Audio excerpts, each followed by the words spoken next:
മംഗളൂരുവിലെ ബജ്രംഗ് ദൾ നേതാവ് സുഹാസ് ഷെട്ടിയുടെ കൊലപാതക case NIA അന്വേഷിക്കാൻ കേന്ദ്ര ആഭ്യന്തര മന്ത്രാലയത്തിന്റെ ഉത്തരവ്. ഒരു മാസത്തിനിടെ നടന്ന 3 സമാന കൊലപാതകങ്ങളിൽ ഒന്ന് മാത്രമാണ് NIAക്ക് കൈമാറിയത്. വിവരങ്ങളുമായി ഷഫീഖ് നസ്രുള്ള കാസർഗോഡ് നിന്ന്. ഷഫീഖ്, ഈ ഒരു കേസ് മാത്രമാണോ അന്വേഷിക്കുന്നത്?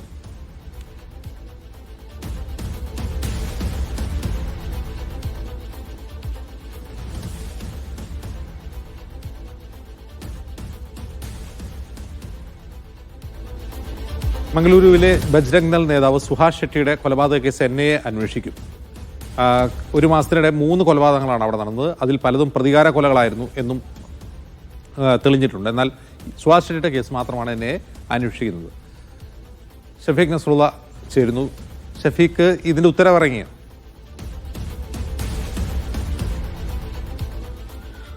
മംഗളൂരുവിലെ ബജ്രംഗ് ദൾ നേതാവ് സുഹാസ് ഷെട്ടിയുടെ കൊലപാതക കേസ് ദേശീയ അന്വേഷണ ഏജൻസിക്ക് അന്വേഷിക്കാനുള്ള നിർദ്ദേശമാണ് കേന്ദ്ര ആഭ്യന്തര മന്ത്രാലയം നൽകിയത്. അതിൻ്റെ ഉത്തരവ് NIAക്ക് ലഭിച്ചിട്ടുണ്ട്. അതിൻ്റെ പ്രാഥമികമായ കേസ് രജിസ്റ്റർ ചെയ്യുന്നതിനുള്ള നടപടി ആരംഭിച്ചുവെന്നാണ് NIAയിൽ നിന്ന് ലഭ്യമാവുന്ന വിവരം. ഒരു മാസത്തിനിടെ നടന്ന സമാനമായ 3 കൊലപാതകങ്ങളിൽ സുഹാസ് ഷെട്ടിയുടെ കൊലപാതക കേസാണ് ഇപ്പോൾ NIAക്ക് വിട്ടത്. ഏപ്രിൽ 27-ന് മലയാളിയായ യുവാവിനെ ക്രിക്കറ്റ് ഗ്രൗണ്ടിൽ തല്ലിക്കൊന്ന ഒരു കേസുണ്ട്. അതിന് പിന്നാലെയാണ് സുഹാസ് ഷെട്ടിയുടെ കൊലപാതകം മെയ് 1-ന് മംഗളൂരുവിലെ ബജുപ്പയിൽ നടക്കുന്നത്. സുഹാസ് ഷെട്ടിയുടെ കൊലപാതകത്തിന്റെ അന്വേഷണമാണ് ഇപ്പോൾ NIAക്ക് വിട്ടിരുന്നത്. സുഹാസ് ഷെട്ടി നേരത്തെ സൂറത്ത് കലിയിൽ മുഹമ്മദ് ഫാസിൽ എന്ന യുവാവിനെ കടമുറിയിൽ കയറി വെട്ടിക്കൊന്ന കേസിലെ പ്രധാന പ്രതിയാണ്. ആ കേസിൽ ജാമ്യത്തിൽ പുറത്തിറങ്ങിയതിനു ശേഷമായിരുന്നു ഈ സുഹാസ് ഷെട്ടിയെ ഒരു സംഘം വന്ന് ആക്രമിച്ച് കൊലപ്പെടുത്തിയത്. 16 പേർ സുഹാസ് ഷെട്ടി വധക്കേസിൽ ഇപ്പോൾ അറസ്റ്റിലാണുള്ളത്.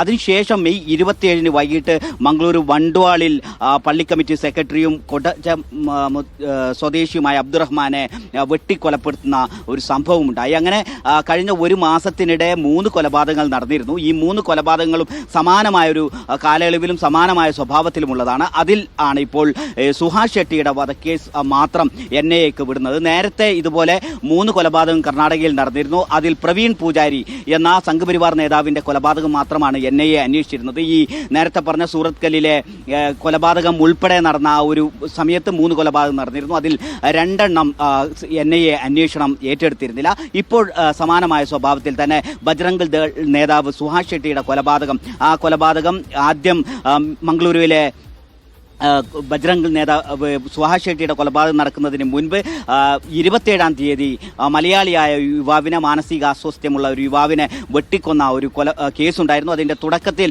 പോലീസ് അനാസ്ഥ കാണിച്ചു. അതിൽ SI ഉൾപ്പെടെ സസ്പെൻഷനിലായ സംഭവമാണ്.